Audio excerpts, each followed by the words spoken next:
90 రోజుల కోర్సు పూర్తి చేస్తే చాలు 100% ప్లేస్మెంట్ సపోర్ట్ తో సాఫ్ట్వేర్ జాబ్ మీ సొంతం. వెంటనే కోడ్ జ్ఞాన్ డెస్టినేషన్ ని సంప్రదించండి. నమస్కారం అలగరి రవీంద్రనాథ్ గారు. నమస్తే అండి సిరి గారు.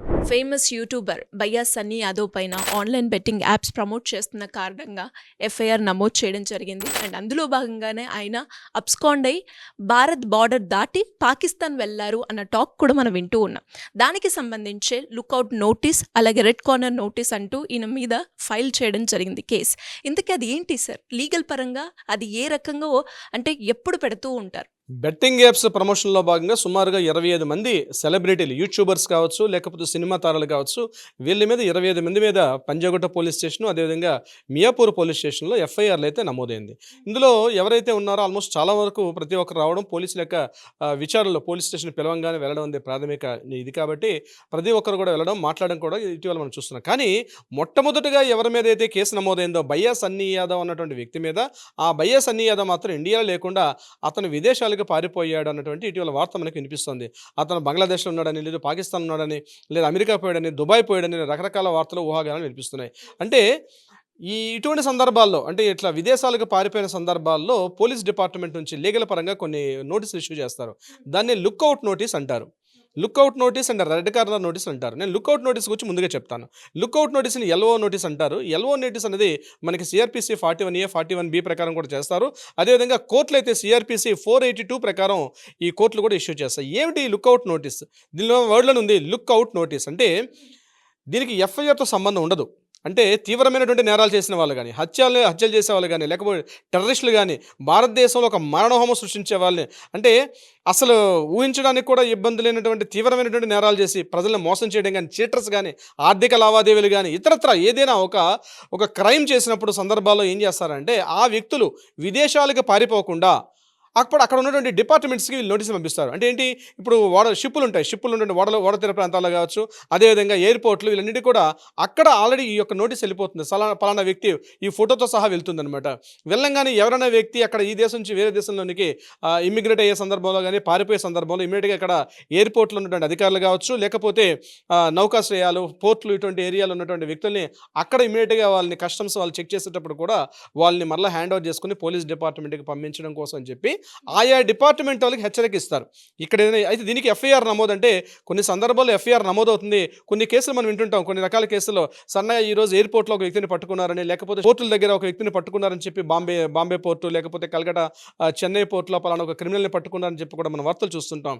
అంటే ఎఫ్ఐఆర్ నమోదు కాకుండానే ఇంటర్నల్గా వాళ్ళు ఏం చేస్తారంటే ఆ వ్యక్తి విదేశాలకు పారిపోతుంటే ఆయా బార్డర్స్లో ఉన్నటువంటి ఎయిర్పోర్ట్లు, పోర్ట్స్, ఇట్లాంటి ఎక్కడెక్కడైతే విదేశాలకు వెళ్ళే స్థలాల్లో మనకి ఎక్కడైతే ఉంటుందో అక్కడ ఇమీడియట్గా ఆయా కన్సల్ట్ డిపార్ట్మెంట్స్, ఆయా కన్సల్ట్ అథారిటీస్కి ఈ యొక్క ఫొటోస్, డీటెయిల్స్ వెళ్ళి ఈ వ్యక్తి వస్తే ఇమీడియట్గా సీజ్ చేయమని చెప్పేదని లుక్అవుట్ నోటీస్ అంటారు. This call lookout notice.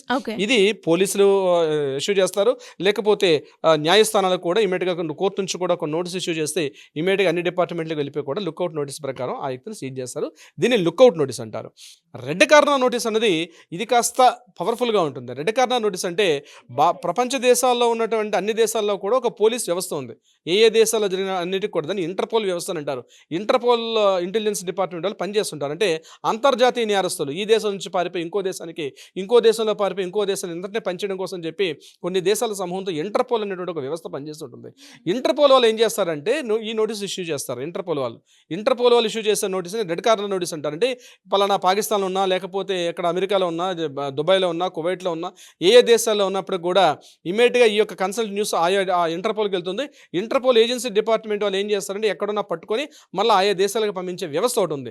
దాన్ని ఇంటర్పోల్ వ్యవస్థ అంటారు. దాన్ని రిలీజ్ చేసేదాన్ని రెడ్ కార్నర్ నోటీస్ అంటారు. ఇప్పుడు ఈ రెడ్ కార్నర్ నోటీస్ ఇష్యూ చేసేందుకు సుప్రీంకోర్టు రిలీజ్ చేయొచ్చు, హైకోర్టు కూడా రిలీజ్ చేయొచ్చు. క్రిమినల్ ఎక్స్ట్రాడిక్షన్ యాక్ట్ అంటారు దాన్ని, 1962 ప్రకారం ఉంటుంది. ఆ యాక్ట్ ప్రకారం కూడా ఇంటర్పోల్ వాళ్ళు రిలీజ్ చేస్తారు ఈ యొక్క నోటీసులు, రెడ్ కార్నర్ నోటీసులు. అంటే ఇంటర్పోల్ పరంగా కూడా మనకి ఎంతో హెల్ప్ ఉంటుంది. తీవ్రమైనటువంటి ఆర్థిక నేరాలు, ఇప్పుడు విజయమాల్యా ఉంది, విజయమాల్యా లేకపోతే లలిత్ మోడీ, వీళ్ళందరూ కూడా ఇంటర్పోల్ వ్యవస్థను డీల్ చేస్తూ ఉంటారు. రెడ్ కార్నర్ నోటీసులు ఇష్యూ చేశారు. లలిత్ మోడీ మీద కూడా ఇంటర్పోల్ వ్యవస్థ ప్రకారం రెడ్ కార్నర్ నోటీస్ ఇష్యూ చేశారు. అదేవిధంగా విజయమాల్యా మీద కూడా అటువంటి నోటీసులు ఉండేది. అంటే రెడ్ కార్నర్ నోటీస్ అంటే ఎక్కడున్న ప్రపంచంలో ఏ దేశాల్లోనో తీసుకొచ్చి పట్టుకొని ఇంటర్పోల్ ఏజెన్సీ వాళ్ళు కలెక్ట్ చేసుకొని మళ్ళీ ఆయా దేశాలకు పంపించే ఈ వ్యవస్థని రెడ్ కార్నర్ నోటీస్ అంటారు. సో, లుకౌట్ నోటీసులు ఇప్పుడు ఏదైతే సన్నీ యాదవ్ మీద ఇచ్చినటువంటిది నాకు తెలిసినంత వరకు లుకౌట్ నోటీస్ ఇచ్చారు. రెడ్ కార్నర్ నోటీస్ అయితే ఇష్యూ చేసినట్లేదు. అంటే బహుశా ఇంక ఇండియాలోనే ఉన్నాడని బహుశా ఇంటెలిజెన్స్ రిపోర్ట్స్ ఉండొచ్చు. అంటే వార్తలు, ఊహాగానాలు, మీడియాలో రకరకాల కథనాలు వినిపించినప్పుడు కూడా మీడియా అంటే పోలీస్ డిపార్ట్మెంట్ల వాళ్ళ దగ్గర ఇంటెలిజెన్స్ రిపోర్ట్ ఈజ్ డిఫరెంట్‌గా ఉంటుంది. ఆ ఇంటెలిజెన్స్ రిపోర్ట్స్ ప్రకారం అతను ఎక్కడో ఇండియాలో ఉన్నాడేమో. ఎందుకంటే సూర్యాపేట జిల్లా నూతనకల్లో ఉన్నటువంటి ప్రాంతం. ఇతను ఏం చేశాడంటే బైక్ మీద ప్రపంచ దేశాలను చుట్టూ అనేక రకాలుగా అక్కడ ఆ యొక్క సంప్రదాయాలు, సంస్కృతి అక్కడ తను కలిసినటువంటి ఈ యొక్క స్పోర్ట్స్ బైక్ మీద ఆయన తిరుగుతూ ఎన్నో వీడియోలు, కొన్ని వందల వీడియోలు చేసి దానిలో పెట్టి యూత్ని బాగా అట్రాక్ట్ చేశాడు ఈ యొక్క సన్నీ యాదవ్. అందులో భాగంగా నేను ఏం చేశాడంటే బెట్టింగ్ యాప్స్ని కూడా ప్రమోట్ చేస్తూ ఈ యాప్స్లో ఇన్వెస్ట్ చేయండి, ఈ రకంగా మీకు బెనిఫిట్స్ వస్తాయని కూడా దాని మీద చేయడం జరిగింది. ఈ గడిచిన వారం 10 రోజుల నుంచి మన తెలంగాణ రాష్ట్రంలో ముఖ్యంగా సజ్జనార్ గారు తీసుకున్న కృషి ఫలితంగా ఈ బెట్టింగ్ యాప్స్ ప్రమోటర్స్ ఎక్కడెక్కడో మూలలను దాక్కున్నటువంటి చాలామంది ప్రముఖులు, మేము చాలా సెలబ్రిటీలు, పెద్దవాళ్ళు అనుకున్న వాళ్ళు కూడా బయటికి రావడం, వాళ్ళ మీద కేసులు నమోదైన తర్వాత ఇమీడియట్గా వాళ్ళు పోలీస్ స్టేషన్ రావడం, వాళ్ళు దానికి సంబంధించి వాళ్ళకు సంజాయిషి ఇచ్చుకోవడం కూడా జరుగుతుంది. దాని మీద ఆల్రెడీ కేసు రన్నింగ్ అవుతుంది. అయితే ఈ బయ్యా సన్నీ యాదవ్ విషయానికి వస్తే మాత్రం చాలా డిఫరెంట్.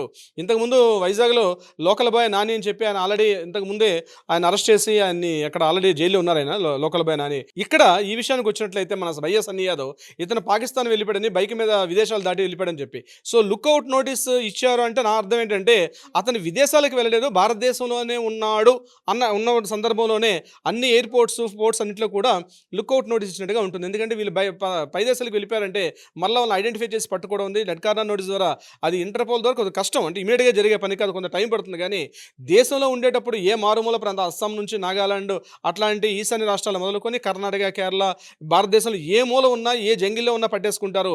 ఒకవేళ అతను ఇండియాలో ఉన్నంత వరకు సేఫ్ ఎక్కడున్నా చెక్ చేస్తారు. విదేశాలకు పారిపోయే ప్రయత్నం చేసేటప్పుడు అట్లా పారిపోకుండా ఆయన హోల్డ్ చేసే ఒక నోటీస్నే లుకౌట్ నోటీస్ అంటారు. ఈయనకి ఇప్పుడు బయ్యా సన్నీ యాదవ్ మీద ఇచ్చింది లుకౌట్ నోటీస్ కాబట్టి బహుశా ఆయన ఇండియాలో ఉన్నాడని నేను అనుకుంటున్నాను. ఎందుకంటే వాళ్ళు పోలీసులు తెలియకుండా లుకౌట్ నోటీస్ ఇవ్వరు. ఇది రెడ్ కార్నర్ నోటీస్ కాదు అతని మీద ఇష్యూ చేసింది. సో మీడియా ప్రముఖులు కానీ ఎవరైతే యూట్యూబ్లో వీడియోలు చేసే వాళ్ళు వీళ్ళందరూ కూడా ఈ టెర్మినాలజీస్ తెలుసుకొని మీరు మాట్లాడుకుంటే చాలా బాగుంటుంది. అంతేగాని పాకిస్తాన్ వెళ్ళిపోయాడు కాబట్టి లుకౌట్ నోటీస్ ఇస్తే పాకిస్తాన్లో ఉన్నవాడిని పట్టుకొని లుకౌట్ నోటీస్ ప్రకారం తీసుకొచ్చే అవకాశం ఉండదు. గుర్తుపెట్టుకోవాలి. ప్రతి యూట్యూబర్ కావచ్చు, ఎవరైతే వీడియోలు చేస్తున్నారో దీని మీద చాలా మంచిదే. బెట్టింగ్ యాప్స్ అని వద్దని చెప్పి కొన్ని వేల మంది యూట్యూబర్స్ కూడా చేస్తున్నారు ఈ సోషల్ మీడియా ప్లాట్ఫామ్లో. బట్ ఈ టెర్మినాలజీస్ తెలుసుకొని అప్పుడు మాట్లాడితే మీకు బాగుంటుంది సిరి గారు. Anyways great information sir. Thank you so much. Thank you so much అండి సిరి గారు. సుమన్ టీవీలో మీ పర్సనల్ అండ్ బిజినెస్ ప్రమోషన్స్ కోసం కింది నెంబర్కి కాంటాక్ట్ చేయండి.